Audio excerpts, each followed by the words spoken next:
Good afternoon, everyone.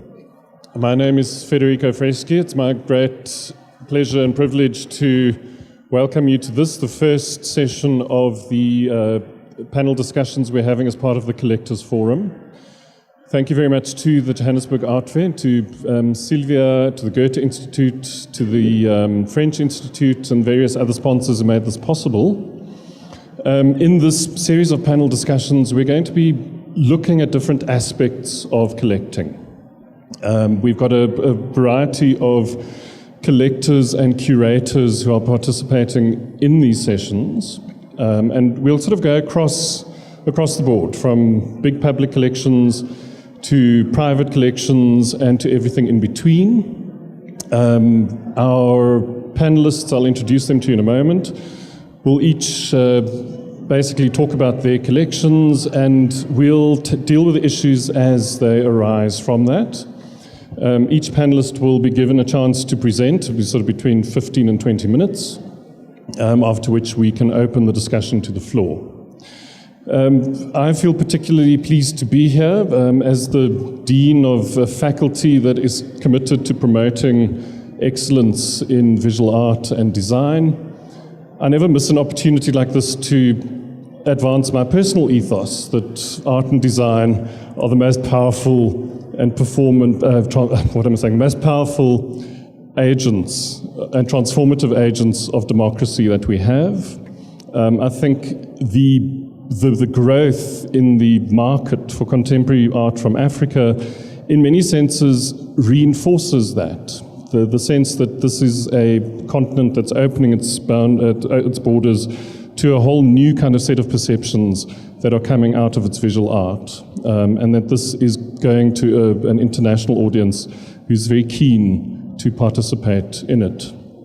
It goes a long way to exploding all kinds of stereotypes about what the continent is and what it produces. So without further ado, let me introduce our speakers to you. If I can just get into my computer. Right, on my left is Janetta Blichnoot. She's the founding director of the consultancy Spier Architectural Arts, the Spier Arts Academy, and the Creative Block. All of these are based in the Western Cape, and in Cape Town particularly, yes? Her interests and expertise lie in artist collaborations, beginning with a book, Fooding About with Topsy, which involved 26 artists with recipes by the well-known Cape Town-based chef Topsy Fenter. Blichnoot has initiated numerous other collaborations with fine artists, beaders, mosaicists, and ceramicists. She holds a master's degree in fine arts from Stellenbosch University, and today she's going to be speaking about the role of Spier as a custodian of contemporary art from Africa. Janetta, welcome and thanks. Thank you. It's a real honor for me to today be able to tell you more about all Spier's activities in their visual arts. And as you know, they do culture in a big way. Wine, Spier films, and then the visual arts, and they've had a long foray with the performing arts. But my role is particularly in collecting for their collection that we showcase on the estate at Spier, and then it also travels to museum shows, and we collaborate with museums and other institutions to put exhibitions up. But as custodians of contemporary art, in other words, caring for people who are still alive, who still have to make a living, with whom you can have a conversation, who can change your mind and you can change theirs, we love to be really involved, and we designed numerous projects on numerous levels to ensure that we have artists who can practice full-time, who can afford a studio, who can afford to spend time in the studio and do what they do best as pioneers of our culture. So that is why we're involved in the arts. We want to be custodians of fine artists who are the pioneers of culture. And we want to create opportunities for their success. And obviously, the collectors also know that if artists become successful, their collections also grow in value. But that's a side effect for us. So what do? We created over the years, over the past 15 years, a self-fulfilling system, an ecosystem which ensures that an artist can travel right down from the day they decide on making art their careers with no official formal training. There are programs that they can slot in at Spear, and then there are opportunities all along where they can better themselves, both locally, not just Cape Town, but Johannesburg and internationally. So as a custodian of contemporary art, there were three main thought points for us. And the first is, as a custodian, is you think about the individual whose life you can change. And obviously, money makes the world go around for an individual. Success and financial success means that you have options. You up your mind, you can decide to do things. We need money as artists, as individuals. And then, of course, you're able to travel. You can investigate links between your culture, other cultures. You can explore and learn and gain a better understanding of who you are.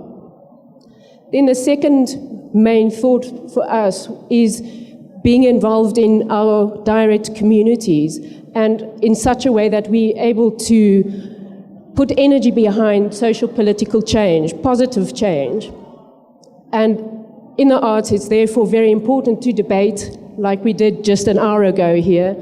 It's important to show, like in the art fair, it's important to read, for publications to be there, for our heritage to be well archived and documented for generations to come.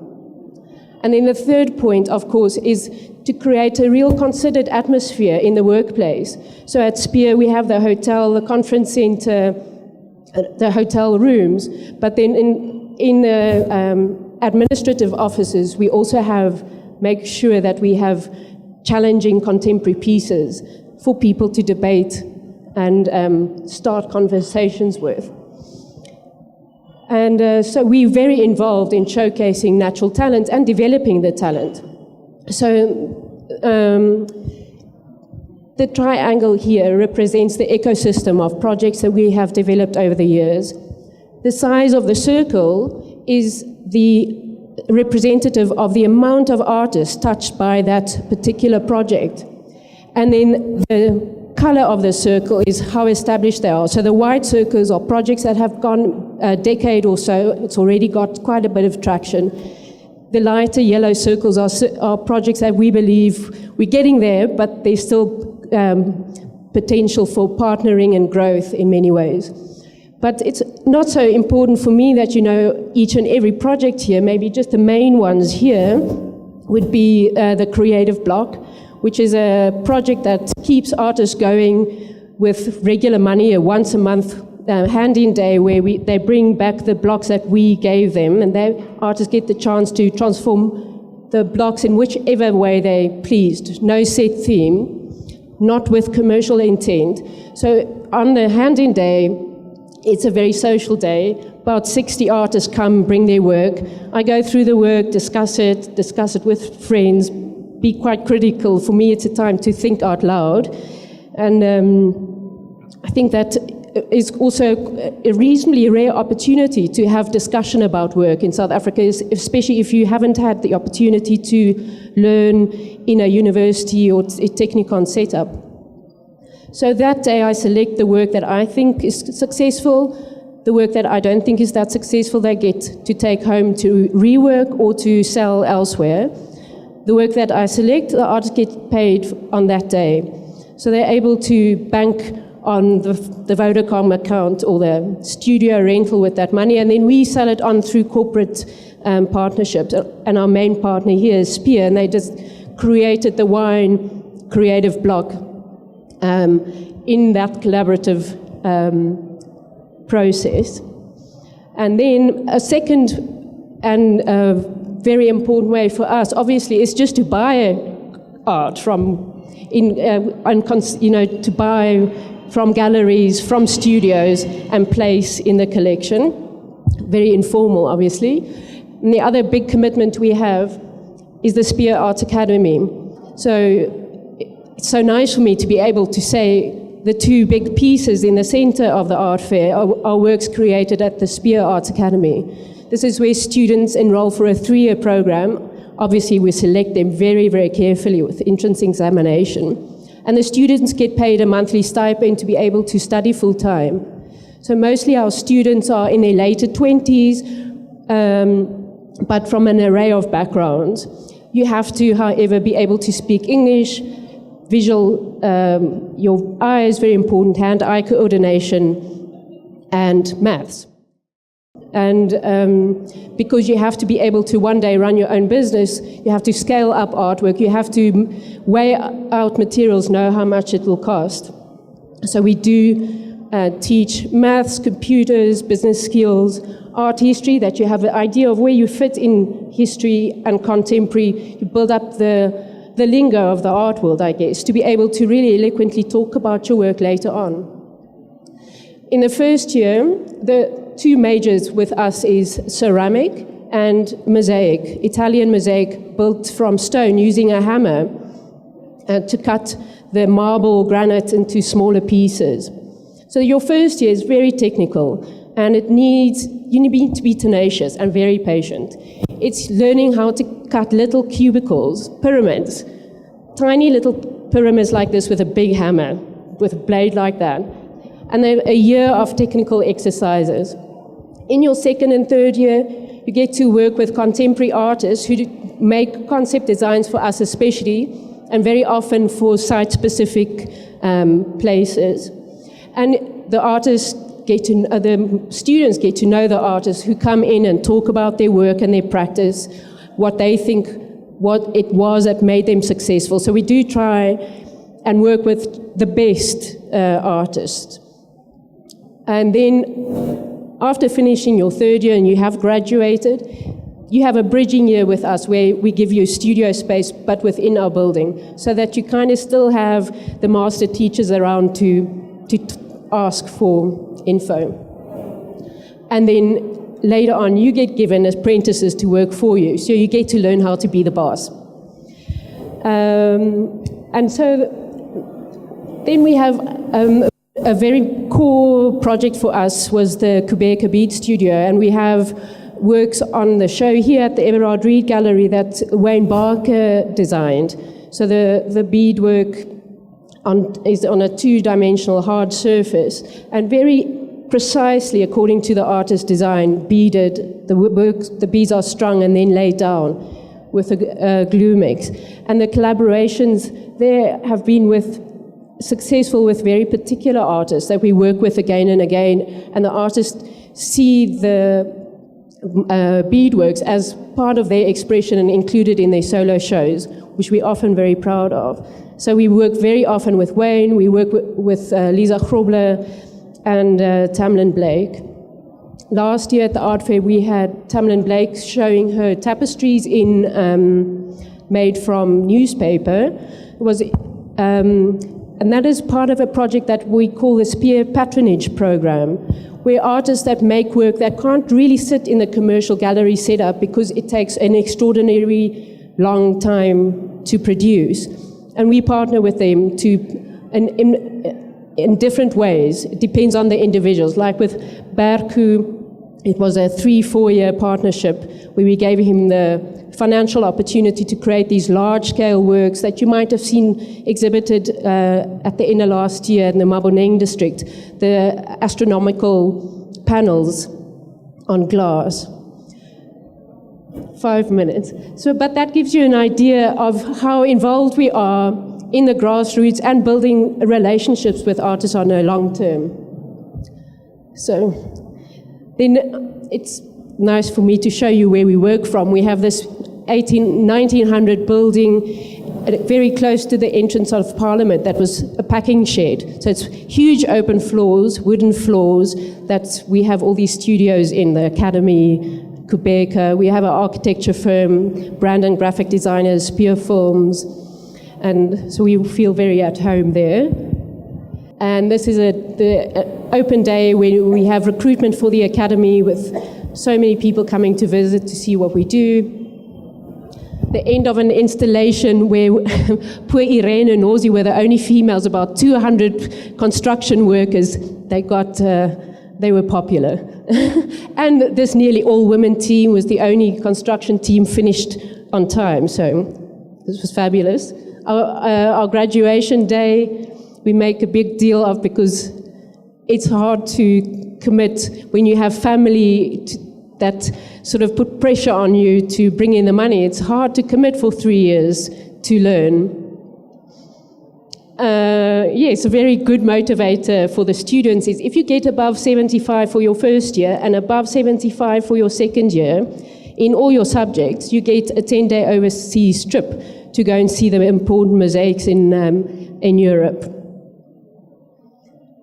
Oh, this is just when we finished installing a huge architectural piece with Marco Cianfanelli.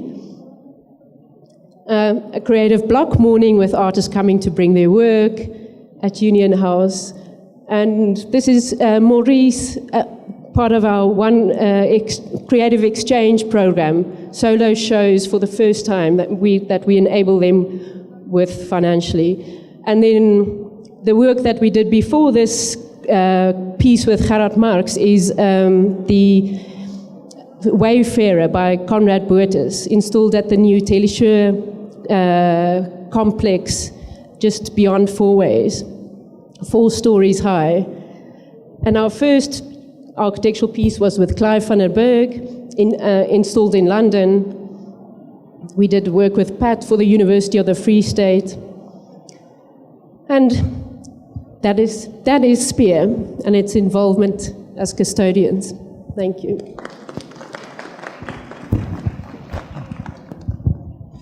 Thanks, Janetta, and thanks for sticking to time. In fact, you still had a few minutes to spare. So I think we'll take all the questions afterwards. So we'll move on to the next speaker, sitting immediately on my right, Bomi Odufunade. I've just come back from Nigeria. Is a writer and consultant at Dash and Rollo Art Advisory, which is a bespoke international consultancy specializing mainly in contemporary art from Africa and its diaspora. She advises on all aspects of establishing and building art collections, providing art consulting services for private collectors and corporations. Her writings on art and the art market have appeared in a variety of publications, including Arise, the Huffington Post, Contemporary and New African. Previously, she worked at Thames and Hudson, Tate Modern, and the Haunch of Venison Gallery in London. She's based between New York.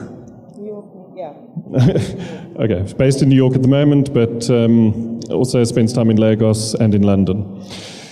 She's going to be talking to us today about collections in general and looking at contemporary art in Africa, and also speak about sourcing works through the continent and finding artists from all regions, including the American and Caribbean diaspora. So sort of a shift in position from Janetta, who deals mostly with the public corporation, to someone who sort of straddles both worlds. Bomi, over to you. Thank you. Thanks. I don't actually have a presentation, so I just thought I would talk about what I actually did and how I do it. I worked for various galleries in London, and throughout the years I noticed a real change in the global art market, especially in the Western world. By going to auctions, there was suddenly an emergence of a lot of African and African-American artists at auction doing very well in terms of prices and selling.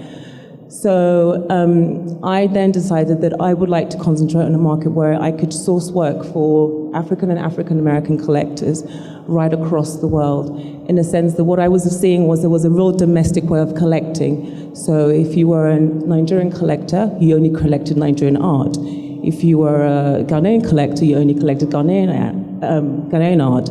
But what international collectors were doing, like if they were, say, Argentinian or Mexican, they would collect right throughout their continent. So they were collecting from their country, but also looking at Latin America, South America, Spain, even sometimes Portugal. So what I couldn't understand was why for some reason, Africans weren't collecting throughout the continent. And one of the biggest things I realized was technology. So for a long time, it was very difficult to realize what was going on, say, in Ghana art scene, in the Mozambique art scene, also in the South African art scene, because you didn't have access to the internet, the newspapers, television, nothing. So in certain cases, you couldn't even fly, say, from Lagos to Marrakesh until 10 years ago. You'd have to go from Lagos to London, then back to Marrakesh to know what was going on in the art world. So it was very, very disjointed. So it was very locally based. This has changed in the last decade, but there's still a lot of domestic buying. So what we did at Dash and Rallo was we thought we'd focus on the continent where we could buy intracontinental for clients. So if you were in Mozambique, you could come to us and say, I want to see what's going on in the rest of Africa. We could offer you the next generation established work and also emerging artists, and then what we also wanted to do was tie the dots between not just Africa, but the diaspora. So a lot of African Americans were being left out of the conversation, which I thought was a real important factor in terms of the context of what was going on in the continent. Because what even African American collectors would buy, African American artists would buy contemporary African art in Africa, but it wasn't going on the other way. So my idea was also to educate Africans about what was going on across the Atlantic, also in the Caribbean, and also somewhere like Canada, where Kenneth comes from. So that's kind of initially what we wanted to do. And what we started by doing is, as what everyone else is doing here, is by going to art fairs. So primarily you find the work by going to art fairs, and you find the work by going to galleries, and you find the work by going to studios. And actually the one thing that's really helped us is the internet. If you click on an artist's name, you generally find an artist in the country, and also established artists from that generation or emerging artists from that generation. And that's also helped with the emergence of the growth of contemporary art spaces in places like Lagos, in Algeria, in Morocco, in Egypt. We have the CCA now, we have the Ndibuka Foundation in Ghana, we have La Patmont in Rabat, we have just various art spaces that are nurturing younger talent, as well as hosting established artists. And what we found is our clients are wanting to vary what mediums they're buying. Traditionally on the continent, it's always been painting and sculpture. But what has been happening in the last, say, decade is people are moving into video, moving into performance, moving into sound, and moving into conceptual work.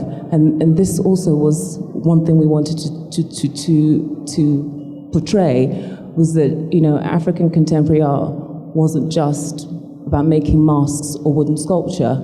One of the things I always go back to is that in 2004 in London, there was a big show called Africa Remix, which you probably all know. And I think for me, that was a real turning point for contemporary art in Africa for the rest of the world, because it really showed everybody that we'd moved beyond what they thought we were making, which was very traditional work of art.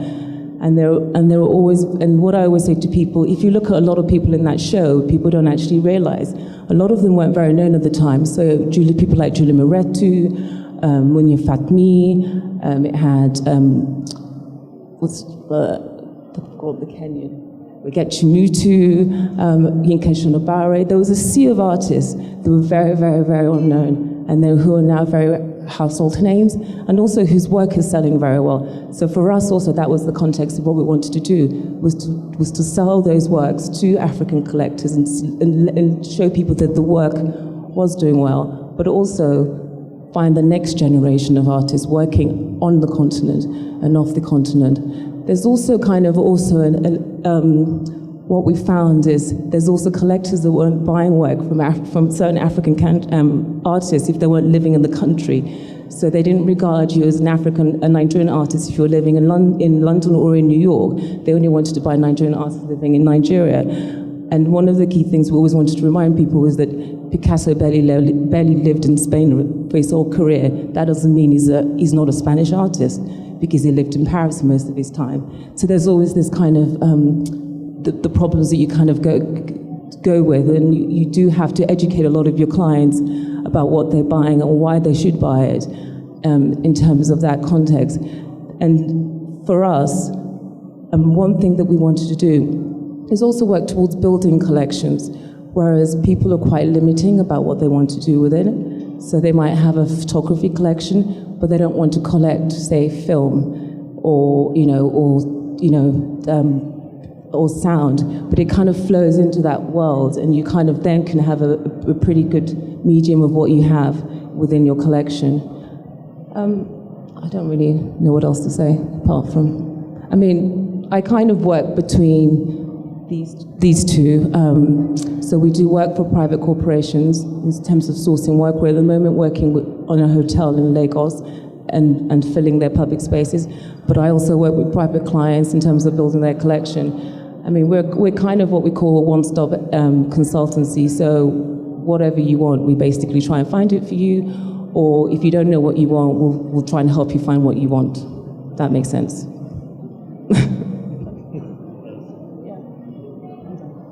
Can't think of anything else. Pommy, thanks very much. That was came in at a good 8 minutes. 8 minutes. Sorry. That's fine. That gives us time to engage. I think there's a lot of points that we can pick up in what you said, so we'll come back to those in a moment. Let me introduce our third panelist, Kenneth Montague. Welcome. Kenneth is a Toronto-based art collector, curator, and the founder and director of the non-profit arts organization Wedge Curatorial Projects. Kenneth has been collecting and exhibiting work with a strong focus on Black identity and the African diaspora since 1997. Conceived to be both a private and public art experience, the original Wedge Gallery was located in Montague's home, literally wedged inside the hallway of his loft.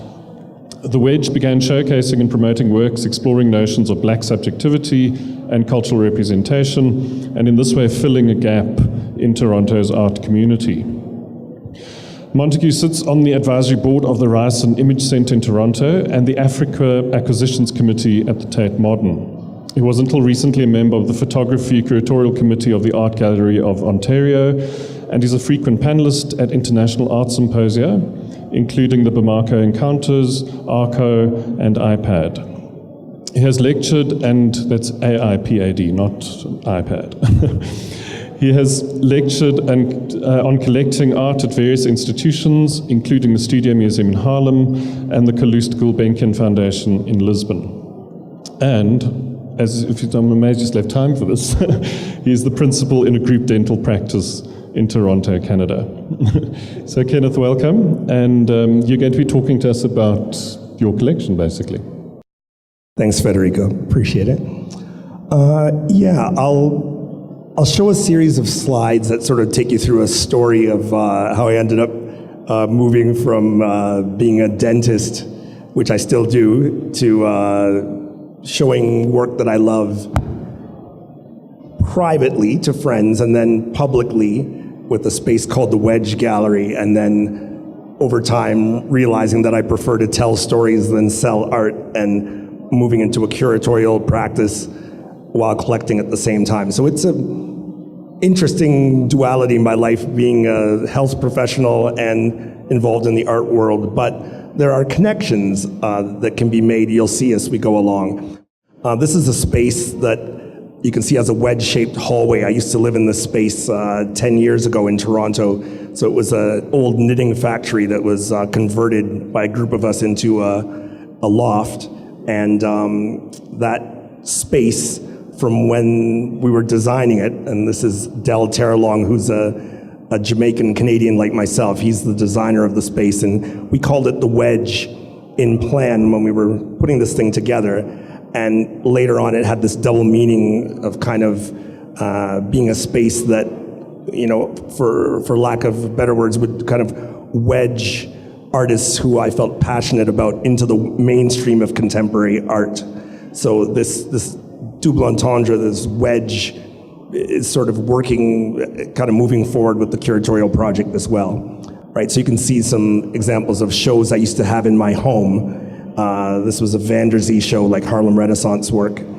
So that was a show in 1999. So I really seriously started collecting around 1997, and I'd opened my dental office in 1992. So I was listening to Warren Siebert's talk earlier today about collecting, and he's right in the sense that you do need to sort of establish yourself financially before moving into a position where you're going to acquire works that can sort of speak to each other.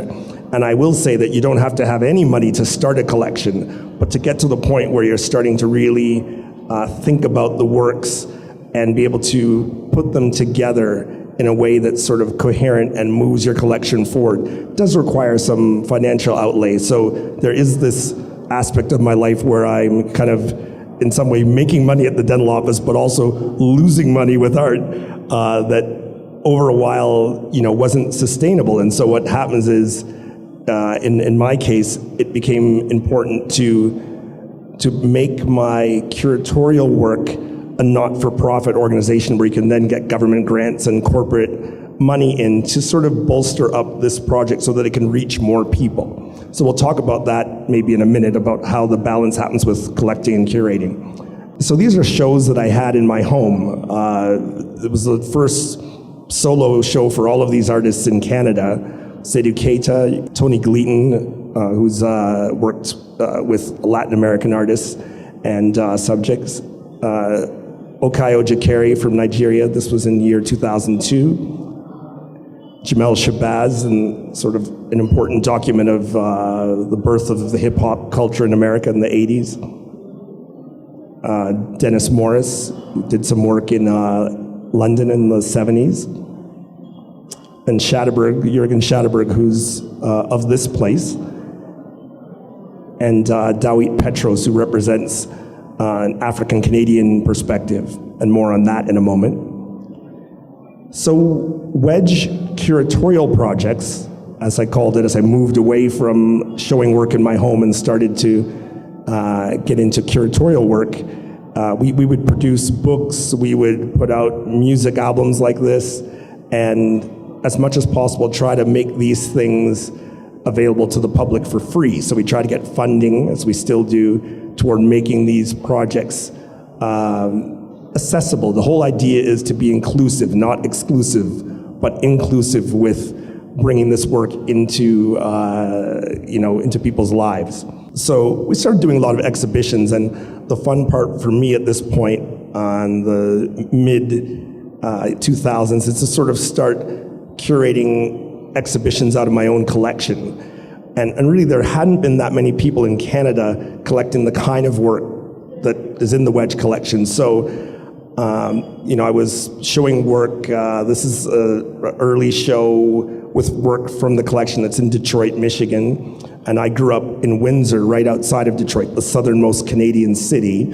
And my parents are both from Jamaica and came as immigrants to Canada. So this was an interesting, very personal show for me to be kind of in my hometown with Detroit. This show, there's some interior shots, and we took this show. It's touring now with works from the collection, and this was at the Nasher Museum at Duke University, which is in North Carolina in America.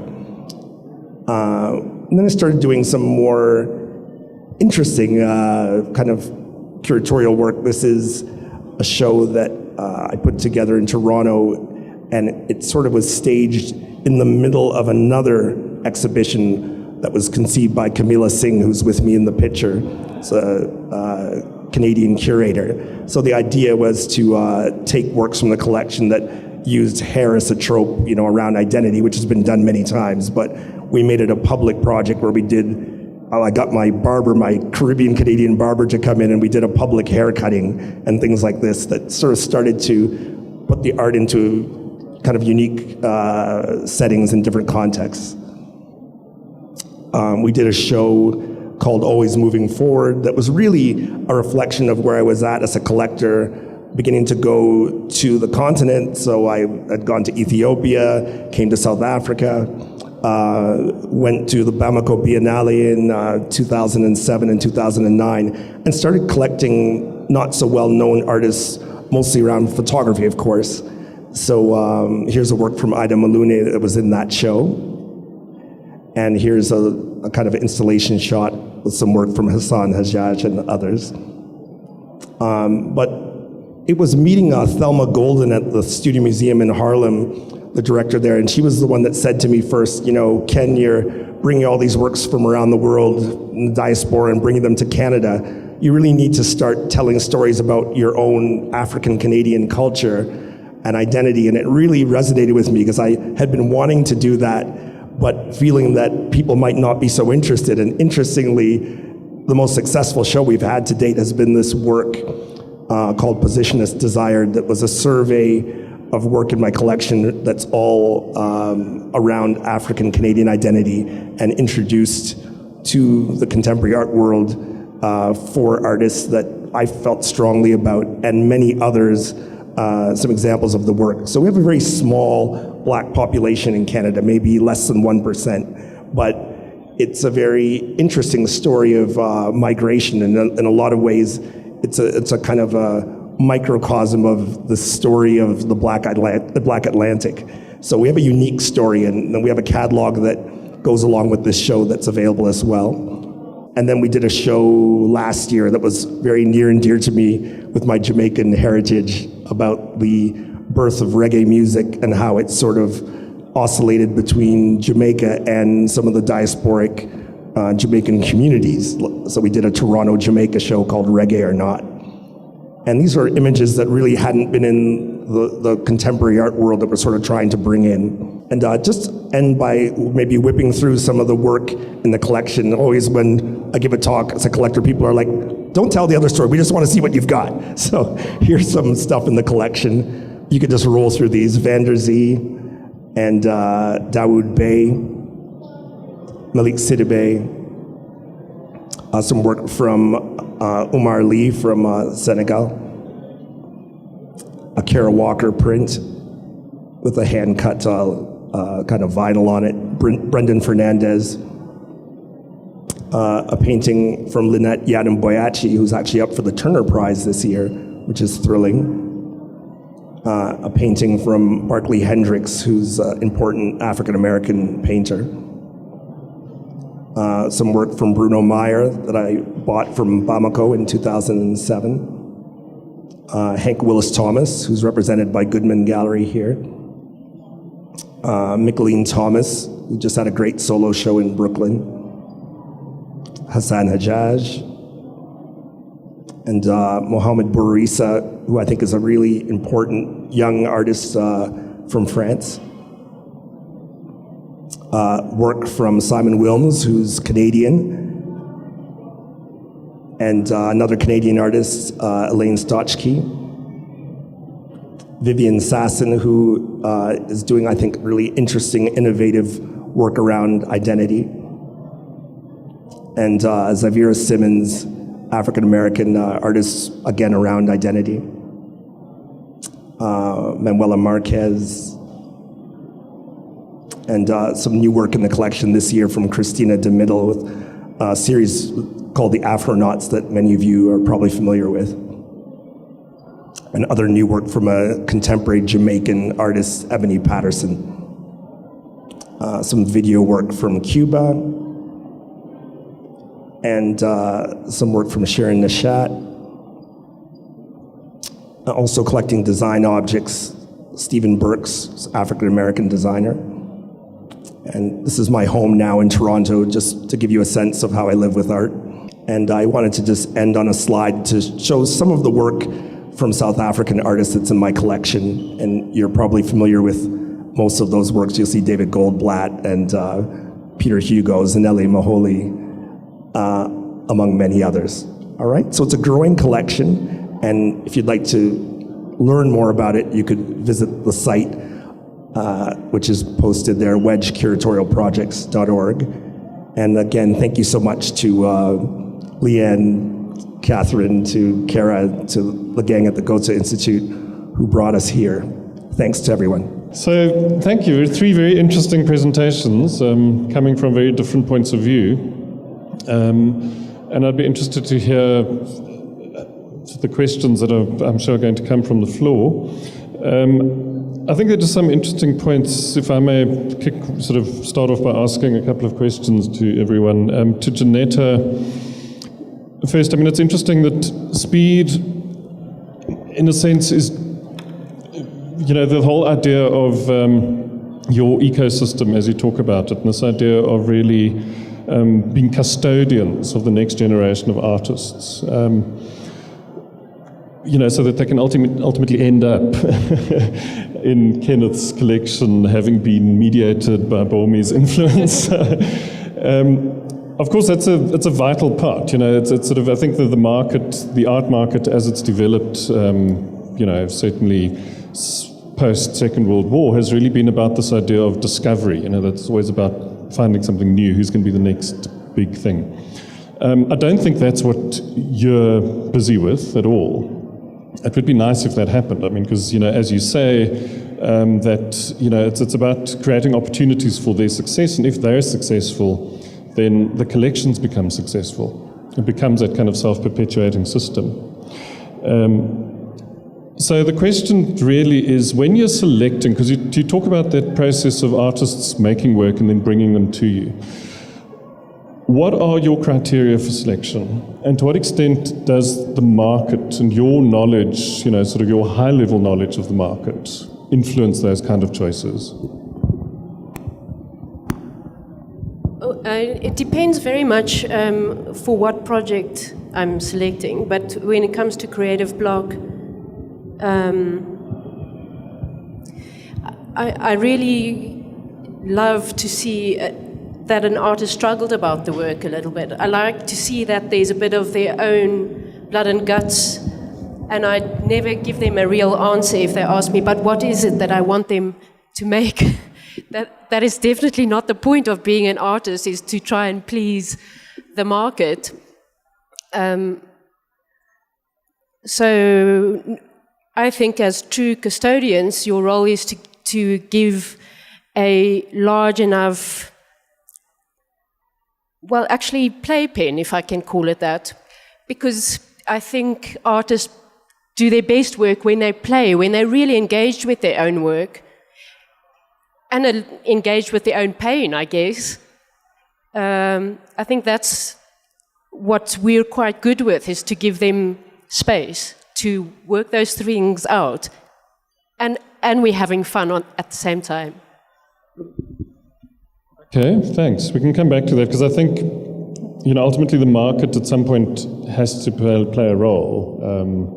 And it'd be interesting to kind of understand that kind of process of how the playing distills into something which can become the kind of commodity that could be meaningful in a space like this, Well, if I can add, sure. I think the planning comes in. That is kind of what forms the playpen, is the good planning and working with professionals. I have a really good team, and giving a project a name and a structure, and that is what makes it accessible to the market. And obviously, if you have a name like Sphere, it helps, because people take note. But it's the structure. Like Creative Block is a very structured program. It's specific standard-sized blocks with a specific frame. All the works are sold for the same price, never mind what the experience level of the artist. So it's easy for us to sell it on. We have at Hollard Insurance a double volume wall at the entrance hall. They use it as corporate gifting. So it's the structure that you create for the artist that make it marketable. But I don't think artists should be confined. It's my role to find those links. Sure. Great, thanks. I think we can explore that a bit further.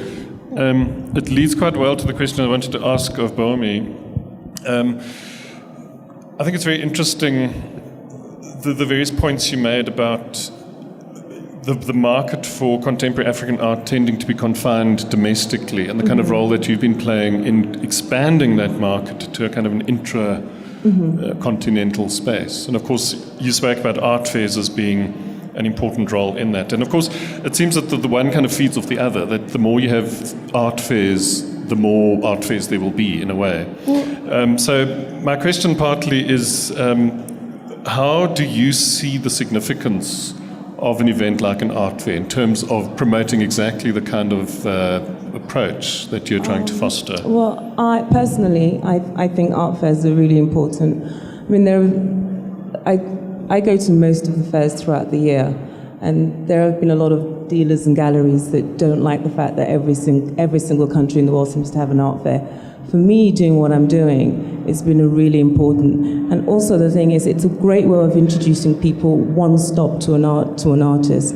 So if Goodman Gallery goes to Basel, it introduces, the Swiss, all the, most of the European countries to all the South African artists they have on their, working with them in their gallery. What you tend to find is every art fair is geared towards different audiences.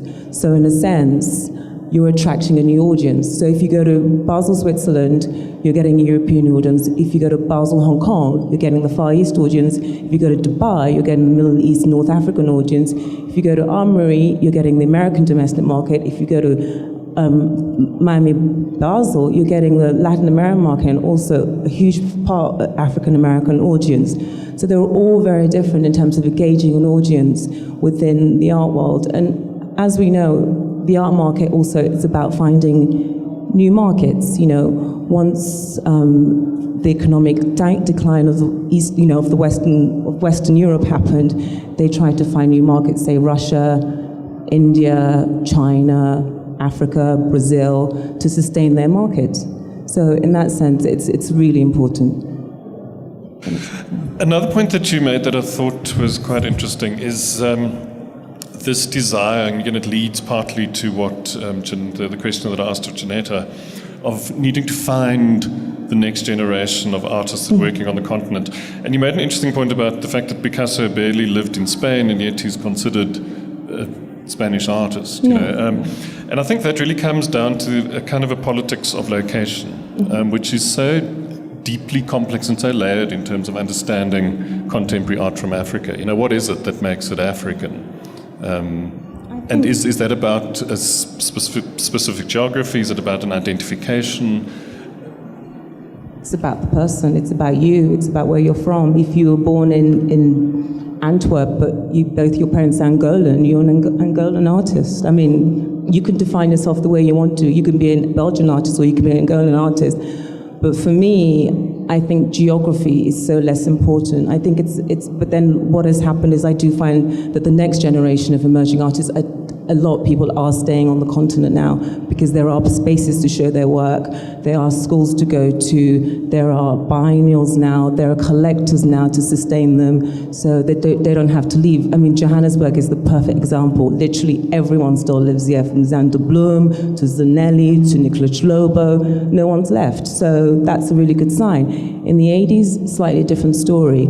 But just because Wegechi moved to America does not make her less American or more, she is still a Kenyan artist. The work is very Kenyan, but regardless if it wasn't very Kenyan, she's still a Kenyan artist. So I'm not, I don't define the work we do in terms of geographical locations. What we do, if you're born on the continent, either from your parents, when you move, we consider you an African artist. If you don't want to be, that's your judgment. But everything from the continent, for the diaspora, we work with. Sure, I just wanted to do exactly this because I think it's precisely what informs a lot of your collecting. So I was going to put the same question to you anyway. Yeah, thanks, Federico. I feel like, I have a slightly different perspective being out in Canada. But I do agree with Bomi in the sense of I can't really define African, but I would say it would be something around a state of mind more than certainly a physical appearance or where you're from. I mean, it's like, for me, an artist like Dawit Petros, who's in my collection, is a great example of someone, born in Eritrea, but really never knew it so well, was a child and moved as a political refugee to Canada and then lived out in the prairies in a completely unique sort of Canadian experience that was very ex-urban, like out in the field, and then moved into an urban area in the French-speaking part of Canada and went to art school at Concordia in Montreal. And then after all those experiences, goes to America and does his master's in Boston and ends up living now in Brooklyn in New York. So how would he define himself? Well, obviously, he's going to say African, but he also, if you ask him, he'll say he's African, he's Canadian, he's American, he's all those things. And he resists being defined strictly as one thing. And I think that hybridity is something that speaks to me, certainly. You know, we have a kind of a joke in Canada where we have a store, a department store, much like Marks and Spencer's in England, called Zellers in Canada. And their card that you use to be a member and buy your goods is called Club Z. So we look at a map and say, well, you know, are you a Club Z kid or are you a Club L kid? If you're African Canadian and your parents, you know, are from, say, Jamaica, then you're Club L because it was Africa to the Caribbean to Canada. So you got your little L. And if your parents maybe did the England thing en route, then you're Club Z. Like Club Z kids is Africa, Caribbean, England, and Canada. So it's a kind of a running joke, but the point of it is we're all a part of all these things. And it's certainly the work that I collect. I don't discriminate in terms of, you know, Africanness. I find it's, again, more about how the artist identifies more than, it's much like what Malcolm X said, blackness is a state of mind. And I think Africanness is a state of mind more than a physicality. So I'm with you, Bomi, on that. Thank you. Well, I suppose it then raises questions about, you know, what the nature of the artwork as a commodity in a kind of a neoliberal capitalist system. You know, it's like the is the signifier or the idea of the African, contemporary African art, you know, is it sort of more a kind of a way of selling something than about the nature of the artwork per se? No, they do it with everything. You kind of have to find a way to, if you just... Am I on? Oh, yeah. If you just sold art, it'd be very complicated because you just have everything. So it's like design, 20th century furniture, so Indian art, Chinese art, ceramics. I think it's fine to distinct. One thing I don't like, though, is when they divide Africa up. That does really get me. So like sub-Saharan. I like Africa is Africa, Egypt is Africa, Algeria is Africa. I don't know where you think it is, but all the countries on Africa are African. Stop saying Northwest, East, Sub-Saharan, or, you know, Egypt is with the Middle East. It's not. It's in Africa. So I don't mind contemporary African, contemporary art from Africa. That's fine. But it's the slicing up kind of colonial thing that drives me crazy. Kenneth, another question for you. I like the way that you ended with the slide showing that how you live with art. And, you know, I think that's really important, because in the end of the day, that's in different ways what you're all doing, what we're all doing, what this whole art fair is about. You know, these are, art is so many things, but they're also objects, you know, whatever it is, even, you know, lens-based work, performance work, at some level will leave a trace or a record that becomes, in a sense, an object that one lives with. And that idea of living with art, I think, is really interesting. And, of course, in a sense, you can't live with the stuff unless you're buying it. So that it's exactly that interface of where the object as it's produced by the artist, until it ends up being the object that you can live with, has to be mediated by the market. I don't know if you'd like to comment on that, as someone who's, you know, both a curator and a collector.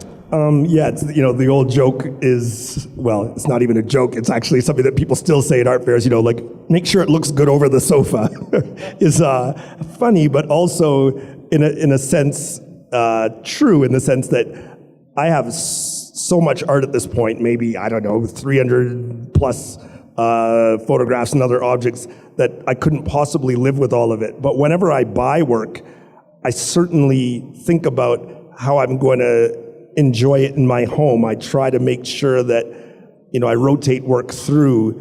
And in Toronto, in my dental clinic, it's always exciting for my patients who know that I'm a collector, and they'll come in the waiting room and there's different works. Right now I've got work from an artist that was in Africa Remix, actually, that's in my waiting room as photography. And I feel like it's important to share the work, and that idea of a collector just putting it in storage never appealed to me. The idea is you gotta take care of the work. Of course, it needs to be kept in somewhere where it's safe, but I want it to rotate. So we try to curate works out of the collection, lend works regularly, put them on loan to other institutions. And I think that idea of collecting, for me, is inherent with that. It would be to share the work. So even though it's obvious to all of you, I'm sure, how much my collection reflects my own identity, I learned early on that it's about sharing that story with others, and so that, you know, living with art isn't just a private thing for me. As you see, I lived in a house that was doubling as a gallery. It's always been a public-private kind of duality, and I think that that's really a way forward for a lot of people of any income level. It's sort of a way of, you know, and I see lots of pop-up art events happening in Toronto now and other places that reflect this. I like it, and I figure other people might like it too. Even if they might not, the idea is give it a chance on a bigger stage. So I collect with that idea always of a kind of inclusiveness and share the thing. Thanks. Before I open to the floor, just another question I'd like to put to all three of you.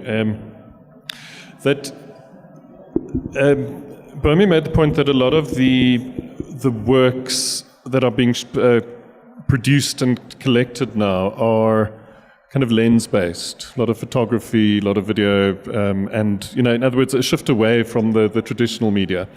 And we can see from Kenneth's collection that there's a strong emphasis on lens-based work. Speed is doing something else completely, that there's that focus on the kind of, I suppose, a kind of the made object, whether it be a mosaic or a painting or a sculpture.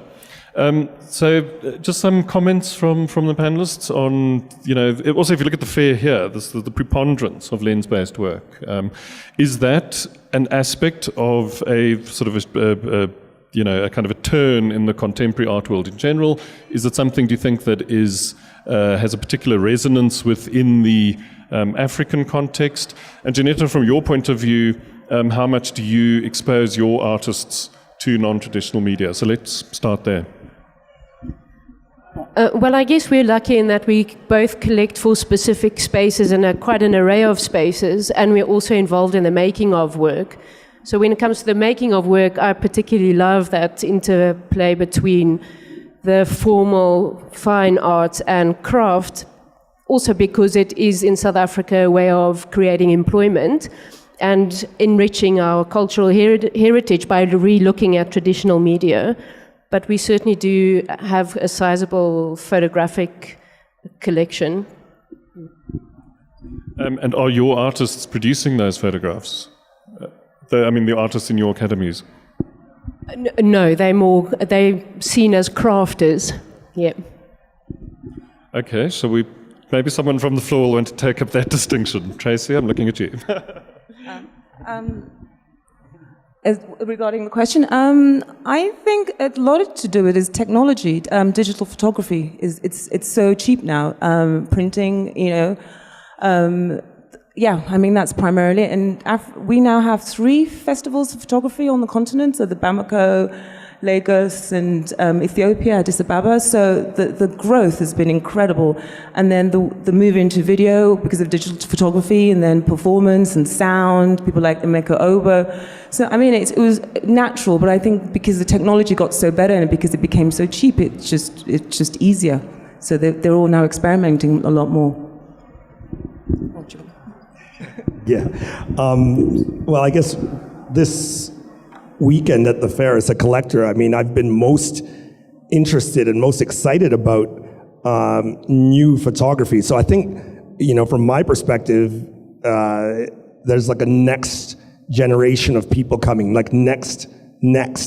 So if you look at South Africa's example, there's David Goldblatt and that incredible body of work, and Jürgen Schaderberg and that generation, Bob Gusani and others. And I think there are people like Goldblatt who, were great teachers and set up places like the Market Photographers Workshop, and there's a next generation of people like Zanelli and Andrew Chibango that come out of that.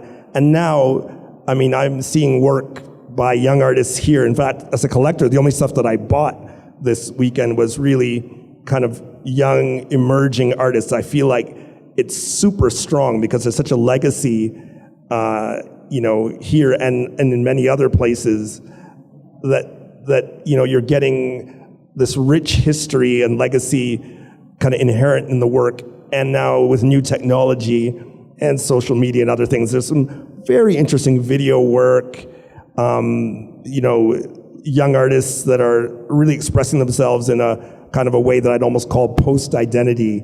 And, Frank Marshall and other artists that are doing great work that speaks to me. And I think Lagos Photo is showing some beautiful work, among others. I think the work that's right in front of us that is being shown, that's the emerging artists, is work to keep an eye on. The idea being that it will be artists who you want to collect at this point and watch grow. I think that you can get in at any level, but I certainly think it makes good sense to invest in work that speaks to you, that's affordable. So there's a lot of great work at this fair around photography, and I think again, that reason is such a strong background and legacy, and schools, of course, here that promote it. So that's a strength of this fair. Okay, we've got another 10 minutes or so, I'd like to open it up to the floor. Any questions? Let's start with you. Hello, I have two. First of all, I'm very interested about buying trends. So, Bomi, you were saying originally Nigerians would only want to buy Nigerian work and such like. So, are we now seeing a popular exchange of purchases? So, are Nigerians buying South African, or are there any other sort of similarities in buying trends across the continent? And if so, what is this? Why is this happening? Is this due to maybe a religion or equal rates of development? Yeah, they are buying outside. That's the one thing I do. So, I'm not really been employed to buy Nigerian art for Nigerian collectors, because most of my collectors have already bought Nigerian art very well. So the idea for them is to move out of the continent and look and source work that's available. I think the growth of the market in general. I think they didn't know what was going on in America. They didn't know what was going on in London. They were very focused domestically. The growth of art fairs and the growth of technology and communication, now that you can see that people are doing well, it's just drawn their interest. And also because the market has grown, so people are now realizing with artists like Yinka Shonabare or Kehinde Wiley doing so well, or even someone like Glenn Liken, there's an interest. They're all getting big shows, big retrospectives, their profiles are higher, so a lot of people are interested in who these people are. I took a client, actually, a Nigerian client of mine, to Basel in Switzerland this year for the first time, and she was just like a kid in a china shop, discovering Mickalene Thomas, Glenn Liken, Kehinde Wiley. She didn't know these people existed. So that's exactly my point. It's getting outside the comfort zone, feeling comfortable. Art fairs are a great way to feel comfortable because you don't have to buy anything, but you can see the work, see it properly, and engage in it, and then do your research and then maybe buy. So yeah, I think that's kind of why I think people are getting out, and it's just people tend to start buying domestically anyway. This is what I always say. So it's not just Nigerians. If you're wealthy Mexican, you tend to buy Mexican artists first. It's always the way. Then you'll move next door to Argentina. Then you move to Brazil. By the end of it, you bought the whole continent, and then you'll move out of the continent. So it's always a collecting pattern. The Chinese are doing it. The Indians did it. So it's just the way people work. And Africa is now the one people are looking at. So of course, the next thing they're going to do is buy in their continent. You had a second question, or? Yeah, it was slightly cynical though, so I'm slightly cautious. It's do you think artists are wising up to their heritage? So I went to art school and there was this one girl who was French, and she made work about her French identity. 2 months ago, I went to her show at the Africa Centre, and she was making work about her being a Moroccan artist. So I think, do you feel that some artists are really playing to, because in London, which is completely saturated if you're an emerging artist, but if you then maybe move away to your heritage, so if you could move to, say, Lagos and then be a contemporary African artist, you've got more of a chance of making it big compared to if you're making it big in Hackney in London. Sorry, you mean you've got more of a chance of making it big if you're an African artist where? So the point being, if you're trying to make it as an emerging artist in a very established, saturated place like London, it's going to be harder to make it there than if you move to, say, if you did have heritage and if you were Nigerian, moving back to Nigeria and making work in an area which hasn't got as much competition. I'm not quite sure that's true. I actually think it's probably not a politically correct thing to say, but a lot of dealers now are now looking at artists from the continent because there are collectors now viably buying it. The other thing is, for them, there wasn't the market to buy. So if you were I don't know, maybe Kenneth can also say this, if it was, I noticed a trend, a lot of American artists have told me, in the 60s and the 70s, you just didn't get bought because there wasn't the demographic to buy you, because African Americans weren't making that kind of money then, or if they were making it, it was sending their kids to school. It wasn't to buy art, as sense. So I'm not so sure. I think there's a place for both. I actually think that I think both are fine. I haven't seen any problems so far. Well, in a sense, it comes back to the point you made earlier about the politics of place and identity, and how, it's a question partly of self-definition. And if an artist chooses to self-identify as African, then that's kind of enough in a way. But I mean, I hear the point you're making is that here was an artist who was selectively choosing whether she wanted to be French or whether she wanted to be Moroccan. But maybe that's just the postmodern condition. I can choose to be South African or Italian. I have both passports. So we live in an age of kind of global identity, of ever, on the one hand, ever strengthening borders, and on the other hand, ever more fluid borders. And I think that's exactly what an art fair like this reflects. Yes, I think that's true. I really won't make a comment, just to say that I hope that all of you will come back tomorrow, because there'll be a talk at 12 noon featuring a couple of my colleagues on the Tate Africa Committee, Oba and Samali, and they are born in the continent and live in London and go between and travel a lot, and I think they'll have a very interesting perspective on this issue. I think it would be an important kind of idea in that talk. Jeanette, two interesting points about your place in the art world. Firstly, when you initiated this academy, and now currently, how many students first entered the doors and graduated within the first year as the time has gone to now? And then the second part of the question is, how do you manage cash flow and funding?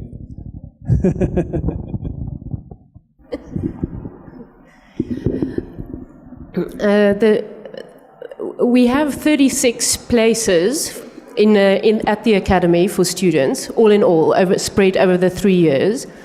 We take in about 25 students in the first year. There's always a dropout rate. Mosaic's just not for you, it's too stressful, all sorts of reasons that they fall out. English is not good enough to really be in a learning environment. So it falls out, and then in the first year, we only, after 3 years with us, we only graduated 3 women. But we only started with 8. But we're now in our 5th year, and our first years, also we obviously got a lot more strict with our entrance examination, because there's a lot of investment money, talk about cash flow, to pay monthly bursaries if they're just going to drop out and not actually be professional mosaicists at the end of the year. You don't want dropouts. You really do want sustained learning over the 3 years. So I think that we would then end up with about 13 people graduating. So half drops out. And that's fine for us because we have to spread it over 3 years. Cash flow, that is our main big problem. We had Spear as our sponsors in the first 4 years, and we together with the family set a target to be self-sustained by the 5th year, which we managed, and now we basically need their help when it comes to cash flow. So those, salaries, those monthly bills, a month is so short, and when you're working on massive pieces like the one here, you make it over a number of months, so you get your installments paid. It's quite spread. So it's difficult, but we're doing it. Thank you. And then, Tracy, I think that'll have to be the last question because there are walkabouts that are happening after this. So you can have the last word. Thank you. My question is for Moby, and but also considering the entire panel, and it is an interesting range where there's something of the initiator to the mediator to the collector. And of course, all of you have different things that you can direct and formulate in terms of what eventually constitutes a collection. And I'm interested, Moby, in you describing what appears to be, you've identified that your interest is not specifically in terms of a national identity for the work that you buy, that in fact, but it does refer to some kind of continental identification, which is, again, at that next level, which is the collection itself, where Kenneth can decide, because it is a personal collection and a collection where there's an individual making choices about a particular thematic component, which is the direction of a collection. Collections have to go in some direction or otherwise they become meaningless. But I'm interested in what is the imperative for some kind of authenticity or purity of work to be identified as African in your context, especially in terms of the buyers that you are collecting for. How does it get identified as African? Well, you see, I think the question I'm asking you is there an imperative for you as a consultant who is directing works to various collectors to be able to identify some kind of authenticity in terms of artists being African, or is it, as Kenneth spoke about, the state of mind? If, for example, there was an African artist who worked outside any parameters of identification with the continent, would that still fall into the parameters of your own interest as a consultant? I think it's a combination of Kenneth's state of mind and a combination of nationality being born on the continent, or parents were born on the continent, but they now live in, say, Paris. But it can work in a variety. I recently bought a collection of photography works by Henri Cartier-Bresson, but he did a series of photography works in Africa. So in that sense, he's not African, but the subject matter was. So that's when it can be different. So I just don't buy African artists in that sense. I can buy Western artists or any artist as long as the context or the subject matter is just interesting. So no, I mean, the authentication generally does mostly come from nationality, but it can be it's also a state of mind. So it's a hybrid of the two. It's a hybrid of the two. I mean, I am specifically collecting work, for collectors from the continent. I mean, the idea of what we were doing came from the fact that there were very few collectors collecting across the continent.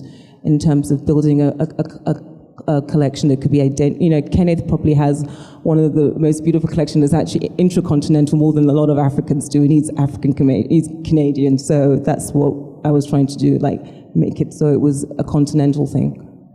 So, I mean, ultimately, I think it would then be a case of a collector focuses their collection on a thematic or some kind of directive, but the consultant does similarly according to who their particular buying market is.